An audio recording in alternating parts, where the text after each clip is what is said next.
We have Matt Allshouse from Wyoming. He's in Wyoming right now, which is exciting. And I assume originally from Wyoming. I was kind of assuming that from what I do know about you. So I'm just going to go down a little list here. Currently, Conservation Ranching Program Manager with Audubon, California. That's how we got connected. And previously, he's been a ranch manager at Antelope Springs Land and Cattle in Wyoming. And this sounds really exciting. A biologist for Peregrine Fund in Belize and Guatemala. I don't know why you ever left and came back, but welcome back. And then also an ecologist for Tri-Hydro Corp. And you went to the University of Wyoming, which I think is really cool. I had a friend who did some work there. So very nice. And so we're happy to have you, Matt. Welcome. Thanks, Claire.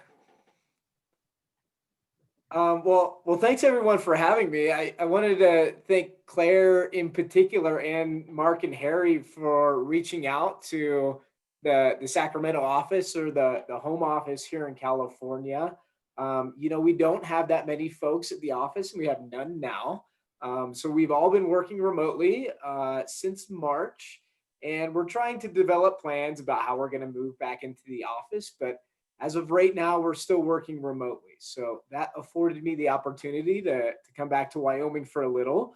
But as a field biologist, I am out in the field quite a bit too. So I've been all over the state of California, and unfortunately, not down to the Tehachapi or Bakersfield area yet. And I guess since everyone else sort of started with a riddle, I had this game that I developed with some birders in Central America, and I thought it was really cool, and you guys can think about it while I present, and then maybe afterwards during the question session, you can come with some feedback. But the game is called Celebrity Bird. And so you come up with bird names that are also celebrity names. So as an example, you could say American Robin Williams, or Scrub Jay Leno, or Donald Trumpeter Swan.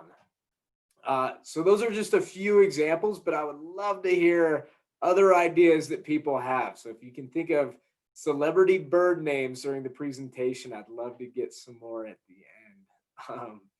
So I'm going to go ahead and start sharing my screen, and hopefully everyone can see it.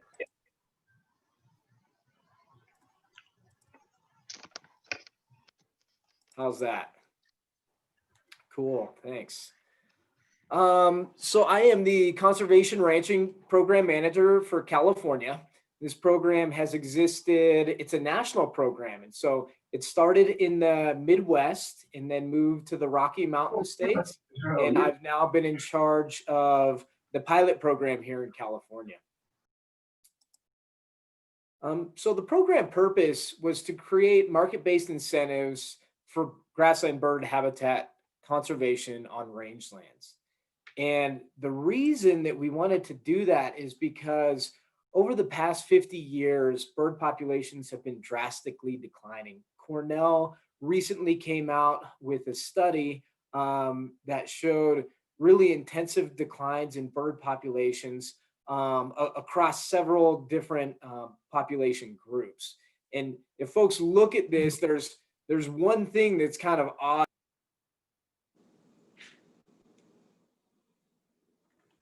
Already started. I'm unmuted now. Can you hear me? Okay, cool. Sorry about that. No problem. So, if you look at this chart, basically every group or population of birds has been declining since the mid-1970s, other than wetland species of birds. And there's a reason for that we'll go into here at the end. So Cornell came out with a study, and the largest group of birds that has declined in the past 50 years is grassland birds. Out of every other type of bird, grassland birds have disappeared. They've dropped by over 53%. It's kind of astounding when you really think about it. So this past fall, Audubon National and Audubon California collaborated to release this online tool called Survival by Degrees. And so survival by degrees has taken and mapped out the habitat of every bird in North America, and then taken a look at the threats to the habitat for those specific species. And threats here in California are sea level rise, urbanization, crop expansion, extreme spring heat, fire, and spring droughts. And as you can see, most of these are caused by climate change. And so you can actually go into the tool online, but I thought I would use the Western meadowlark as an example because it's a grassland obligate species.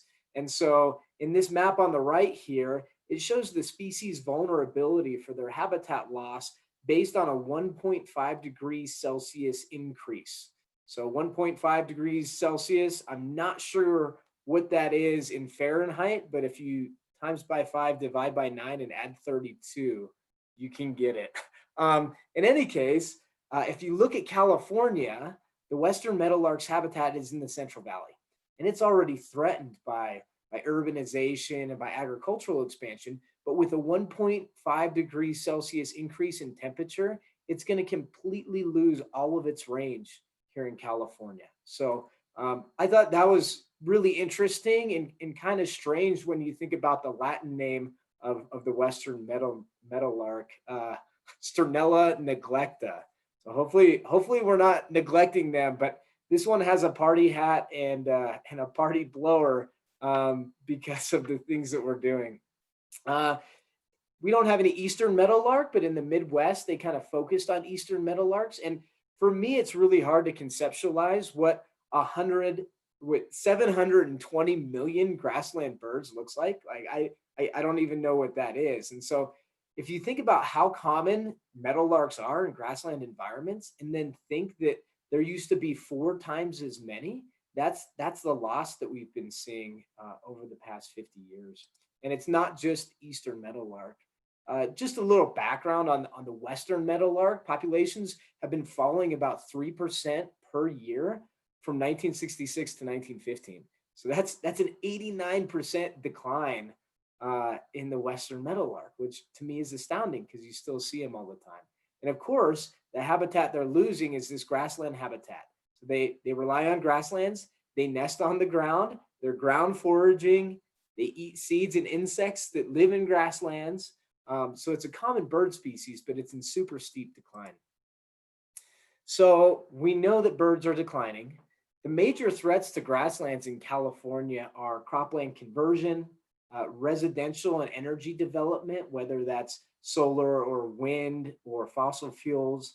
A big one is incompatible grazing. A lot of these areas that they inhabit have not sustainable or unsustainable grazing practices. We have the invasive species component in California that is a challenge to a lot of conservation practices in the state. So the other piece that's really interesting and kind of hard for a program that's trying to conserve grasslands and grassland bird habitat is that the majority of grasslands are privately owned. So how do we make change on lands that are privately owned? And this sort of gives us an opportunity to develop a program that's both ecologically and economically sustainable and promotes sustainable management. Here in California, on average, we lose 20,000 acres of grassland per year to conversion. 20,000 acres off the top of my head is around 30 square miles. So around 30 square miles of grassland habitat is lost every year in California. So we know grassland birds are facing a crisis, but how do we achieve significant and lasting changes at a scale large enough, especially because these birds are migratory, to reverse these population declines? So about 7 years ago, Audubon went to their think tank to sort of try to develop a plan for how they can address this major issue. And what they realized is that we need to connect management practices for livestock with the markets that they supply for healthy food and sustainability. We know that grasslands in North America evolved with these grazing ungulates. So these grasslands co-evolved with animals grazing on them. The plant species evolved being grazed, creating these mosaics. And the birds also co-evolved with the grazers and with these plants that are adapted to grazing. In a lot of ecosystems, if you remove grazing, then you go over a state in transition and down a threshold to where it's really hard to get back ecosystem function once you removed grazing from an environment. So cattle mimic that historic role of grazing ungulates like bison and elk and antelope and deer in these ecosystems. So we developed this market-based approach that recognizes and incentivizes this conservation beef or this bird-friendly beef. It empowers consumers to buy a product that they know has scientific backing and is doing good things, not just for birds, but for other wildlife. It rewards good practices from the ranchers. If they do good things for the land, they're going to get better forage consumption and better production than they would otherwise, which for the bottom line for them is often, how much beef they can produce. And also it's this path to a more sustainable future. So kind of an overview of how the approach works is Audubon has developed a system to certify ranches based on their practices, and worked with marketing to find retailers that will market for us and sell this bird-friendly beef, and then connect to the people on the ground, whether that's the general public, whether that's our Audubon chapters. There's been a lot of market analysis and study that's gone into this program. And it was really cool because all Audubon members, whether chapter members or employees or affiliates, were given a survey, and 75% of Audubon members eat beef. And we thought, well, if we can just get a small fraction of that 3/4 of our members to buy bird-friendly beef, that it's going to blow the market through the roof. Right now, Audubon has invested a lot. I'm working under a grant from the Wildlife Conservation Board of California, but we have federal grants. We have a lot of philanthropic donations for our program, but we've invested in developing this brand for the market. We have field staff right now in Missouri, so that's kind of where the program started, was in the endangered tallgrass prairies of Missouri. It's worked its way through the Midwest, in South Dakota, Nebraska, North Dakota, Colorado, and then the Rocky Mountains, Colorado, Wyoming, Montana, New Mexico, Texas, Oklahoma, Arizona, and now California. We develop habitat management plans for every ranch that's a part of the program. And that includes monitoring, which is vegetation, soils, and birds, as well as the certification costs. And then we have national staff hired to I'm going to call it ACR, it's Audubon Conservation Ranching. We have national staff in communications and marketing, a big science team working on that monitoring data, and then our whole working lands program here in California, which is ACR is part of. We also have consultants that assist with grazing and marketing and supply chains and slaughter and those pieces that we don't normally think about when we buy beef. This is a map of kind of where we're operating and how large the ranches are. It hasn't been updated with some of the places that we've enrolled here in California, but for the most part, it's up to date on acreage, as well as total number of ranches enrolled. Our goal is 2.5 million acres by 2022, and I think we're going to exceed that. So it was a lofty goal in the beginning, and now we kind of need to pull the bar up a little. So I'm going to hop into some details, and please hold your questions for the end, but I would be happy to answer them about anything within the presentation here. So our program protocols are sort of the foundation of how the operation works, and they're based in 4 main sectors. So the one is habitat management. The second is forage and feeding. The third is animal health and welfare. And last is environmental sustainability, excuse me. So the habitat management protocol is developed for each ranch in the program. So we go out, we meet a rancher, we find out what they're doing and how they're doing it. And then we develop this habitat management plan to benefit them, but also to benefit birds and bird habitat and other types of wildlife. So we develop target bird lists for each ranch. And then we focus on this rest rotation grazing regime that mimics this natural mosaic sort of system in nature that grassland birds do really well with.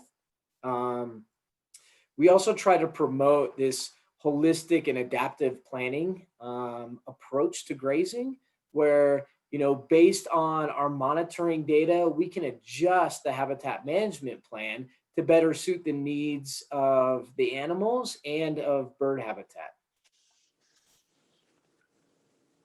The next piece of our protocol is forage and feeding, and there's a lot more details within the network of the protocols, but the main pieces are that there's no feedlots, and so Audubon bird friendly is grass fed, grass finished, and it's almost a shame in a way because a lot of ranchers are doing good things for bird on their land, but in a conventional ranching system, these units of beef are grazed for part of their life on natural range systems, and then they're shipped to a feedlot.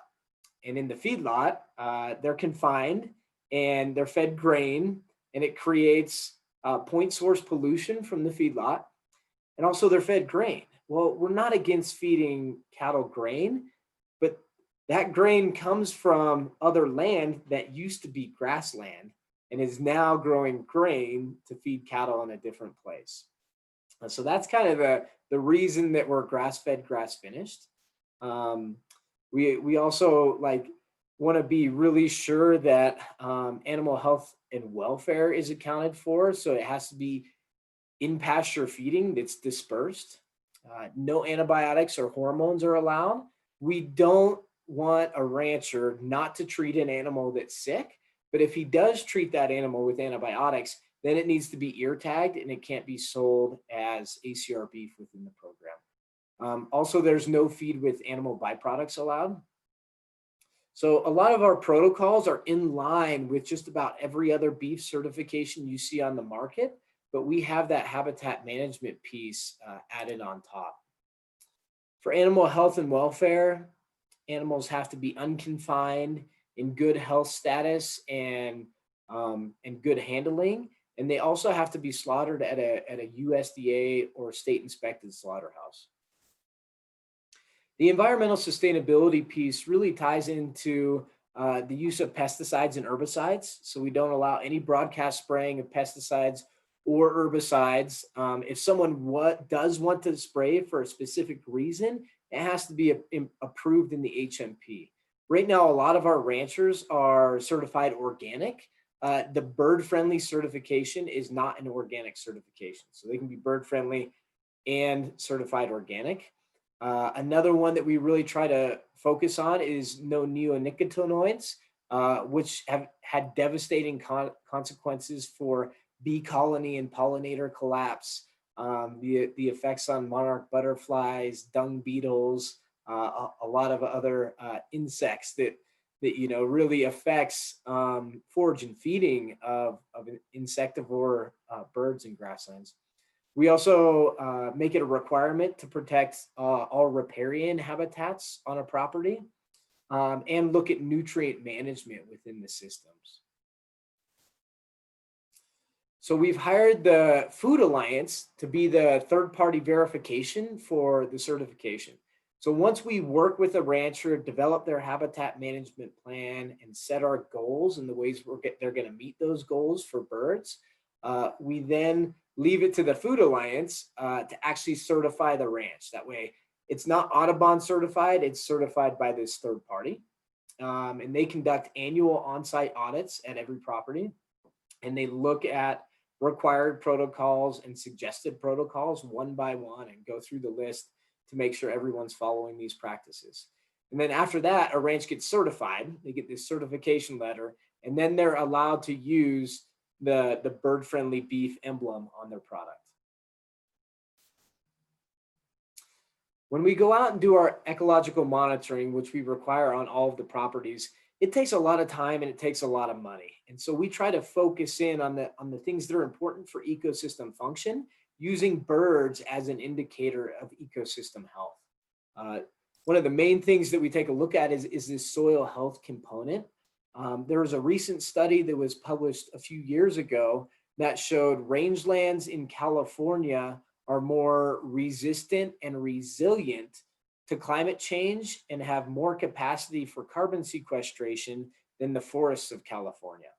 So it's pretty fascinating. These ecosystems developed with perennial grass with deep roots that can store not just biomass in the plants, but this entire other ecosystem. So when we measure soil health, we're taking a look at soil texture, organic carbon, bulk density, and water infiltration. And that might not mean a lot to someone that doesn't have a background in soils, but they're all inversely related. So bulk density is basically the compaction of soil. And if the soil is compacted, then it's not going to infiltrate water, which means plants can't grow and there won't be increased carbon in the soil. So we measure for all of those pieces on a property. And we're partnering with several ranchers here in the state, but I thought I would play a video. It's just a short clip from one of our ranchers up in Sonoma County that's doing carbon farming within his soils. So I'm going to play this real quick. Whoop, let me see.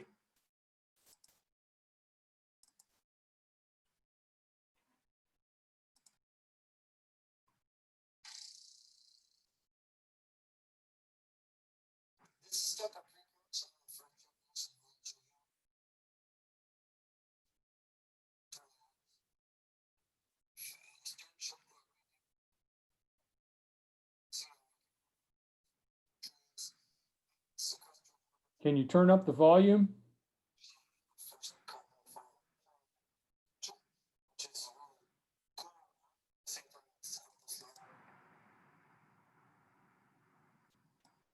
Oh, sorry, folks. How is the volume on that? Could people hear it? No volume. Just barely. Matt, when you share it, I think there's something that says like share volume through computer or something like that. But I can't tell you exactly where it is. Let me take a look real quick here. Like when you first share the screen, maybe even, well, I don't know. I found it. Let's try it one more time. If it doesn't work, I'll just keep going. Give me the thumbs up if. This is Stemple Creek Ranch. I'm the 4th generation rancher here. My family's been ranching here for over 120 years. We're really proud of the stewardship that we do here on the property by fencing the riparian areas, planting trees, and sequestering a whole bunch of carbon in our soil. We're actually the first carbon farm plan in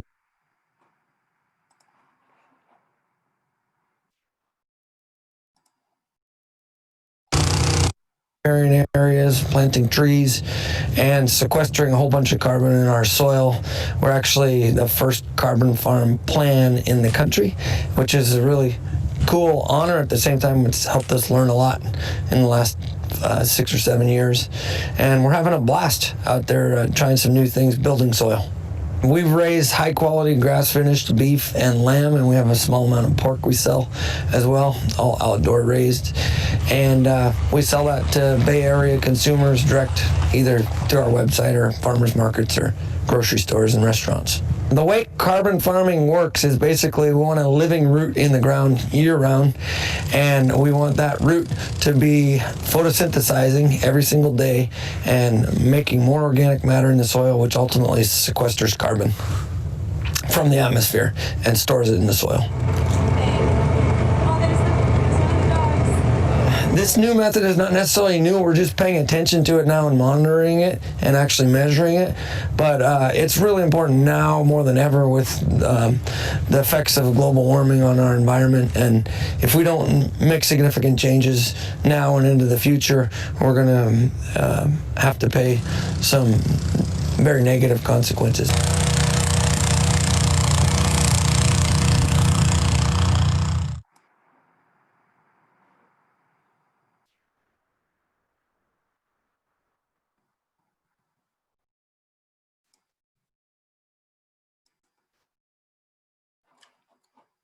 Sorry for the technical difficulties there, everyone. That was the first time I've shared a video. How's my audio now? Is it okay? Cool. So when we measure vegetation, I have a background in vegetation ecology, and I get fascinated by grasses. A lot of people look at grass and they're like, oh, that's grass. What's really important, especially in California where we have a lot of invasive species, to focus in on how we can use grazing to promote these perennial grasses. And so when we go out there, we measure for total ground cover, species diversity, and species composition. And this is the information that we'll input into a habitat management plan. And really, we want to monitor over a large time scale the effects of grazing in a particular area on what it's doing to vegetation diversity and what it's doing to the composition of the plants, because that's ultimately what provides the habitat for the birds. This is all sent to our national database where we have scientists analyze it on a large scale to come out with some conclusions about what conservation ranching actually does. So this is an example of what monitoring would look like over several years, also with the inclusion of fire. And this is from Audubon's Bobcat Ranch up in Yolo County. And then this is a little bit of species composition, and it sort of takes into account like major life forms of species as well as invasive species and how that's affected over time. So this might not mean a lot to anyone, but it's good for us to be able to monitor these things so we can be adaptive in our management approaches. And then of course, bird monitoring. So we do annual bird monitoring, preferably during the nesting season, so we can really see what species are utilizing these grasslands as nesting habitat. So this is an example of nesting population data over several years at Bobcat Ranch. And in some areas, the data that's come back has been quite definitive. On one of our pilot sites in Missouri a few years ago, they compiled 5 years worth of data and saw that after conservation ranching and a habitat management plan was implemented on a property, that it increased the biodiversity of plant species threefold, and bird densities went up fivefold on this individual property. The results don't always reflect that, but this is just a prime example of how the things we're doing on the ground really make a difference for what's out there. So now I'm going to dive into this piece, and I hope everyone's still hanging on with all this data and all of these other pieces. But California is a huge state. It's the 4th largest cattle producing state in the country, and it has over 90 million acres of rangeland that can't be utilized for much else than grazing. And so we wanted to prioritize landscapes of California so we know what areas are more important or to get the best bang for our buck from an ecological and a conservation standpoint. So we took into account 4 major factors, which were physical, environmental, biological, ecological, and socioeconomic factors. And we took those and gave those factors to a group of specialists here within the state, and they ranked each factor based on what they thought its importance is. And it's like, why do this? Well, we wanted to identify the rangelands where we can make the maximum conservation effort. And here's a list of all the factors, and I won't go into all of them, but some of the ones that popped out as being the most influential in rangelands are riparian connection, wildlife connectivity, and statewide biodiversity. So then we took all of these factors that we have GIS information for, so we have layers for the whole state of each of these factors. Then we gave them a rank, and then we used that ranking to put their layers over the state. And the final product was just this map with the ranking or priority levels for where conservation ranching would have the most impact in the state. And as you can see, it's pretty heterogeneous and pretty mosaic as far as where these areas are. A lot of the areas that have high priority level have significant amounts of climate refugia or areas that are more resilient to climate change than others. But if you look, that the Central Coast has a lot of green, which means Central Coast has a lot of potential for conservation. Also, you can see outside of Bakersfield, the Tehachapi and Sequoia areas and some other areas are also really green. So we're not using this to determine where our program won't exist, but we are using it as a tool to sort of identify where our conservation efforts can have the most impact. So next steps are adding more certified ranchers here in California and linking them with one another, branding these programs. So a lot of these producers have their own brand, and the Audubon certification seal, it isn't a brand. It's just the certification that they've gone through the process to protect birds on their land. The next step is adaptive management, using the data that we collect to try to come up with ideas of how to do things better and better for birds. Expand this retail piece and frame this conservation story for marketing. So the only way that this program is going to work is if people recognize the seal and people buy the product. If people aren't buying the product and people and ranchers aren't getting a premium for all of the things they're doing on a land, our program isn't going to work. So there's that marketing component, and it's connecting with people and it's telling them this story. And I really think that's important. For me, when I came on, I thought it was kind of hokey. I thought the idea was kind of silly. As a consumer, I'm empowered to do conservation, and it's really easy. You eat this beef and it's working towards conservation. It's an amazing concept that I thought was silly until I bought the product, and it makes you feel good about eating beef. So a future vision for our program is that this Audubon certification will become the universally recognized standard for eco-sustainability in beef. And comparing our standards and protocols to every other beef certification, we meet and exceed everyone, and we have the habitat management component that no other certification has.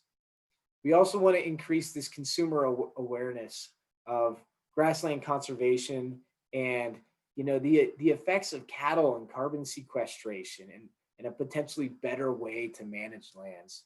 And we want to empower this new generation of ranchers. We want to keep ranchers ranching and keep these people on the land, but also lend this science side that they can show them how to have better productivity on their land. So we're using these regenerative practices as a conservation tool and as part of this bigger climate solution. I'm working under a grant that is specifically focused on climate resiliency and climate smart solutions. And this program is adapted to and addresses all of those. We also want our food systems to be local. We want to have these local outlets so that people know where their meat is coming from, and we can connect to rural, suburban, and urban economies. So hopefully in the end, and what we've seen is that grassland birds, pollinators, and wildlife are making a comeback in a lot of these areas. I'm gonna try to end with one more video if people aren't burned out. And this is the Markegard family up in San Mateo County that are doing really cool things on their land. And they have the highest density of grasshopper sparrows in the entire state. And so we'd like to keep it that way, but I thought I'd show this little clip about what they're doing on that. The reason I want to have my kids leave feeling good about themselves and content and happy is that, to me, that's the ultimate success. You don't need money we're never going to get rich doing what we do, and I wouldn't want to be.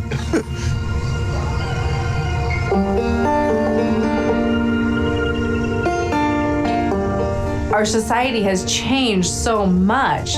It's a very small percentage that people actually spend on food in this country compared to the latest technology or clothes or a new car. People do not put a lot of value on what they put in their bodies.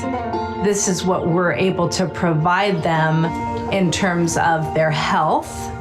It's hard to know what the next 50 years is going to be. Just knowing that we're preparing them for anything that may come is a challenge. One of the biggest things I'm trying to teach them is to put the animals first. There's a calf back here. Can you help me grab it?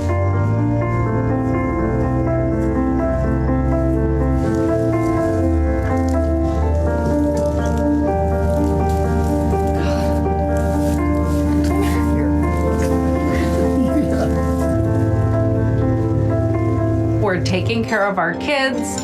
We're producing our own food. We're connecting with nature in a very spiritual way.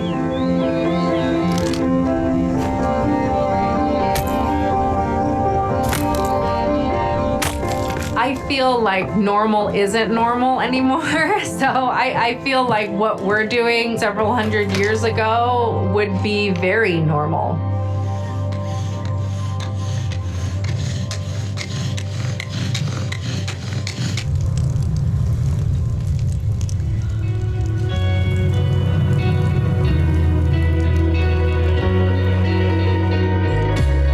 My role as a parent is more to be a facilitator of experiences. There's something so natural about a kid running in tall grass or discovering a frog or going and being close to animals.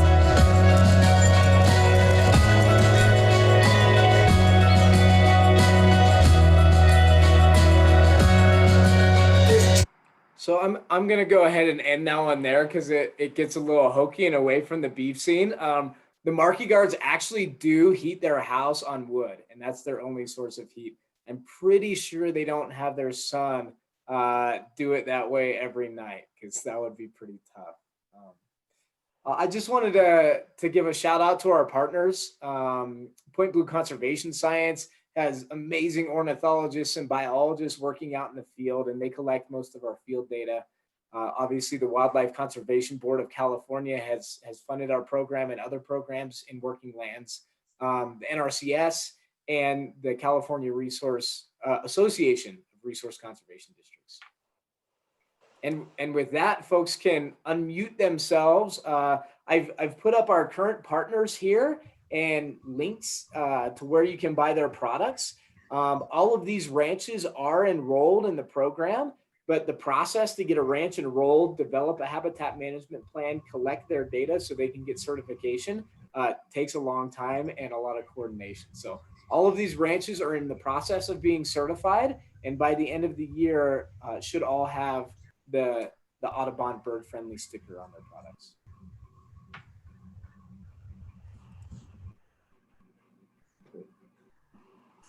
So with that, I'll open it up to the group. I don't know if I can unmute everyone, but feel free to come at me with bird celebrities and or questions for conservation. I got one.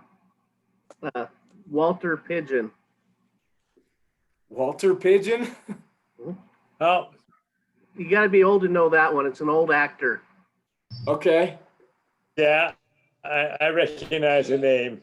And if you're a fan of Disney movies, you have Jack Sparrow of the series. Jack Grasshopper Sparrow. Yeah, well, definitely Jack. I forgot his middle name was Jack Hopper. Yes. Lucille Bald Eagle. All right. Well, at this point, Yes.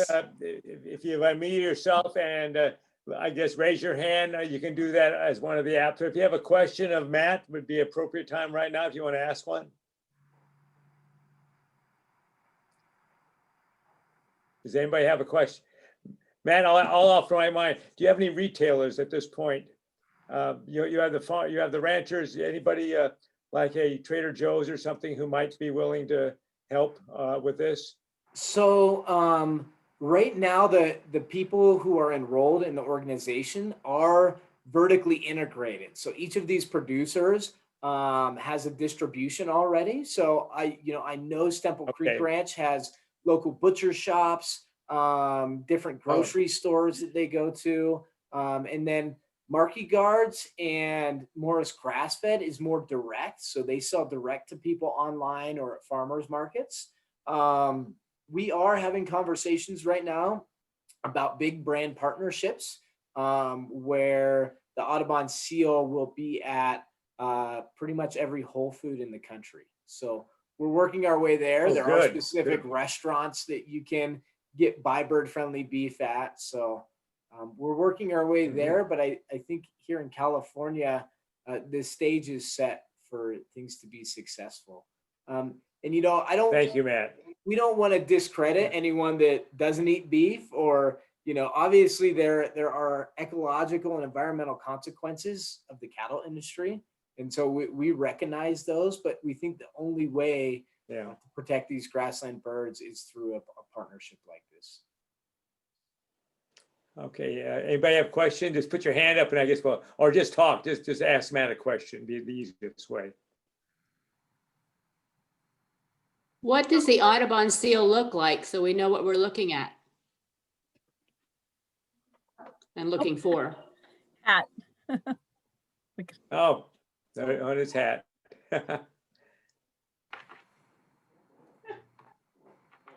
Where are the beef obviously being sold now?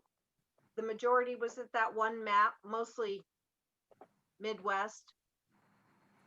It was, our ranches are spread throughout the Midwest and Rocky Mountains. Here in California, it's been really interesting developing this program in California because of the Mediterranean climate, because of the way the cattle industry works here. It's really hard for a rancher to have a grass-fed operation on a single property. So if you go to the Rocky Mountains, a ranching operation has a ranch, and it's a contiguous piece of land. So it's easy to develop a habitat management plan for this one contiguous piece of land. Here in California, we have an operation that needs to have 7 different pieces of land in 3 different counties and 3 different ecoregions, so that they can move their cattle accordingly based on the season and based on how grass grows. Well, now our habitat management plan needs to incorporate 7 different properties in 3 different ecoregions, and it becomes a little more complex. So here in California, we have these 4 ranching operations enrolled, but those 4 ranching operations have 17 different properties, and I think it's over 70,000 acres just from 4 different places. So we're making a big impact, but it doesn't seem like much when we only have 4 operations enrolled so far.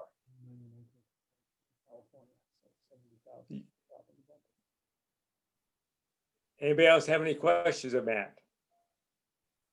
Have the recent fires caused any problems in the ranching operations in California? They have. Audubon's Bobcat Ranch is the demonstration site for this program. And we lost 80% of Bobcat Ranch this year to fire. The thing is, fire is now the new normal. And so we need to be able to manage for fire as opposed to trying to fight the fires, because it won't really happen. There were a few other operators, including Yolo Land and Cattle Company, that 90% of their place burned. But we're creating this market and this network within the state of certified ranchers so that there can be communication and trading of grazing land and land practices. The animals, if they're certified, have to be grazed on this certified land. And so now that we're creating that network, it makes these places more available to people who are a part of the program. Matt, you mentioned the Tehachapi Mountains. is the Tehachapi Mountain area, which has rangeland up there, is that being looked at, or is it too fragmented as far as acreage?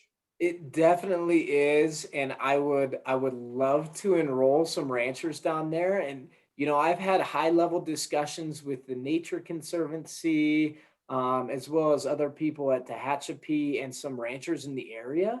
The thing with the operations that are going on a lot of the land trusts there is they're conventional operations because they can't winter animals and they can't grass finish animals. So we're trying to partner with other grass finishers in Southern California where we can develop a way to have them finish their animals on grass instead of send them to a stockyard, because they are doing good things for habitat. All right. Expensive, Matt, for the cattle ranchers, or are there other reasons, or other impediments to them going through this process? So the cool thing about our certification is it's the only one that's completely free to every rancher. Wow. So we pay for the audits, we pay for the monitoring, we do the habitat management plans. It costs these ranches nothing but some of their time. Mm-hmm. And so right now, the thing that's impeding expansion in California is our capacity and our budget. So right now, I'm the only employee for the whole state. And so we have a limited capacity, and we're looking at different grant opportunities and different ways to expand. But right now, capacity is the linchpin for expansion here in the state. And there's a lot of interest in the ranching community, and I've had a lot of folks reach out to me. So it'd be great if we could keep moving, and the way we do that is get more product on the market and more people buying bird-friendly beef. True. Barbara, anybody else have a question of Matt? I could go into fire a little more and sort of the ecology of return fire interval on annual grasslands, but I don't know if that would bore everyone or not. I would like to know what kind of initiatives can we, as the local Audubon chapter, what can we do to help locally? Is it just a matter of just getting out the word, or are there perhaps legislation that we need to help support? Like, what can we do locally to help support? Certainly we're all here learning, but what else can possibly we do to help you? That is a fantastic question, and I'm so glad that you asked. So we are working on legislation here in California. The bills that we tried to push through this past year were, the main one was AB 3030. And so I don't know if anyone's familiar with AB 3030, but it was a bill to where California will protect 30% of all of its land by the year 3030. That one got shut down because of COVID, but it's probably going to come up this coming year. And we're also working with several representatives in the state for a specific conservation ranching bill. So a bill associated with conservation ranching and with protecting specific ecosystems in rangelands like blue oak woodlands, vernal pools, desert areas, or areas of critical ecological importance. So supporting those bills and familiarizing yourself with them is big. And that's something that we at Audubon in Sacramento need to do, reaching out to our local chapters and having the voices of our chapters heard for voting. And then the other piece, is just spreading the word, letting people know about the program, sharing the links. Right now, our communications team in California is developing a landing page where we're going to have links to all of our ranchers and their retailers, and then, blogs and videos specifically on the birds on these places and the things that we're doing. So the most you could do individually is probably, if you eat beef, then buy beef from these places. Matt, if you could send that to me, and then we'll put it on our website. Excellent. Of places or any information our members can use in order to be a consumer that helps birds would be helpful to us. Sure. I definitely will. Okay, thank you, man. Any other questions of Matt for the night? Well, I want to thank all of you for participating. And Matt, I want to thank you in particular. I enjoyed it tremendously, especially since as I grow up as a city boy, now I'm more living in Bakersfield, getting more out the outside part of it.